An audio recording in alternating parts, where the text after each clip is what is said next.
இந்த உலகத்தில் நம்முடைய ஆண்டவர் அவர் தான் எல்லாருக்கும் ரோல் மாடல்.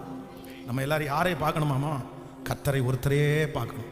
நானும் இந்த உலகத்தில் கண்டுபிடித்தேன், வெற்றி அடைகிறவர்கள், ஆண்டவருடைய ஆசீர்வாதத்தெல்லாம் வாங்குறவங்க யார் அப்படின்னா, கர்த்தரை பார்க்குறவங்க மட்டும்தான் உண்மையான ஆசீர்வாதத்தை பெறுறாங்க. வேற மனுஷனை பார்க்குறவங்க கண்டிப்பாக பெரிய வெற்றி அடைய முடியாது. எப்போவுமே எங்கே போனாலுமே நீங்கள் என்ன பண்ணணும் அப்படின்னா, மனுஷனை பாத்திரவே கூடாது. மனுஷனை பாத்திரவே கூடாது. யாரை தான் பார்க்கணும்னா, கர்த்தர் ஒருவரையே. சிலர் தங்களுடைய வாழ்க்கையில் மனிதர்களுக்கு ரொம்ப முக்கியத்துவம் தர்றாங்க.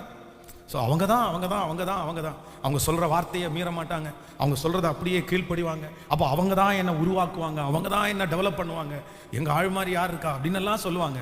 இல்லவே இல்லை. மனிதனை நம்புவதை பார்க்கிறோம், கர்த்தர் மேல் பற்றுதலாக இருப்பதே.